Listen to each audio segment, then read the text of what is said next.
trier. Nous, on est convaincus que l'alimentation, c'est un sujet de santé majeur. Demain, quelle cuisine, quelle alimentation on aimerait avoir dans les assiettes de nos enfants?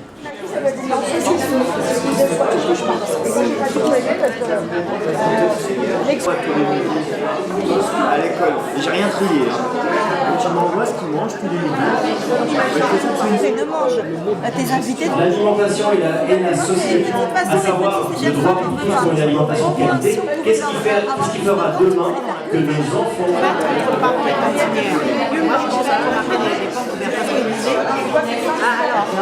Est-ce que tu manges trop vite? Je me vois vite. Et elle me dit, maman, à la cantine.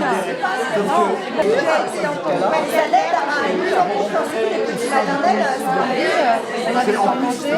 On avait le cuisinier. Vous avez le cuisinier.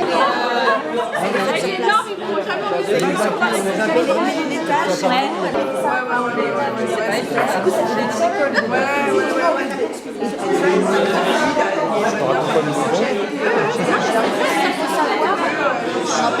Je suis perdue, j'ai pas eu le temps de lire les... Je peux le rajouter, non?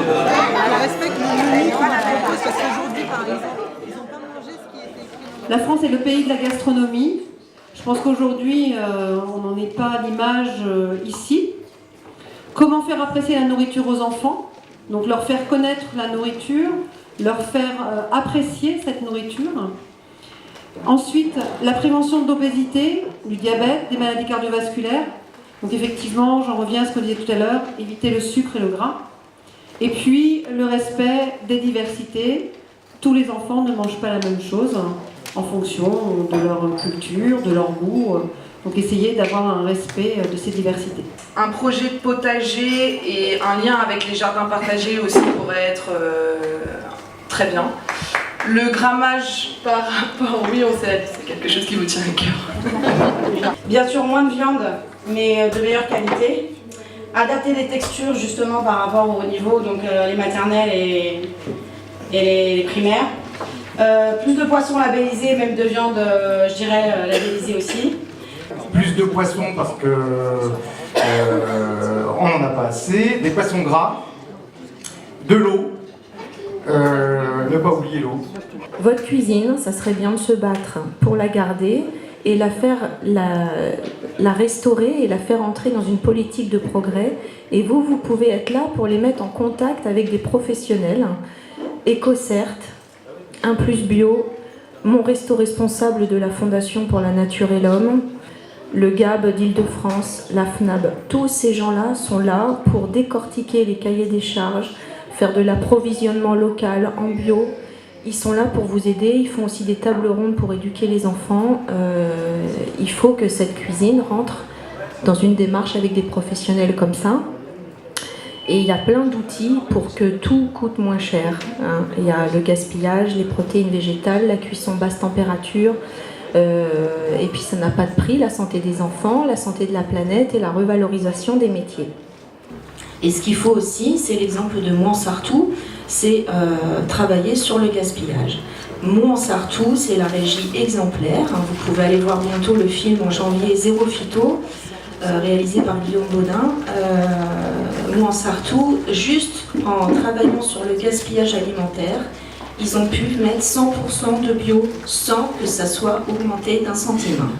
Nous, on demandait vraiment un groupe de travail là-dessus pour, avec le personnel de la cuisine centrale, d'autres parents d'école, les élus, alors que là, il n'y a eu que 2 personnes de la mairie qui n'étaient pas décisionnaires.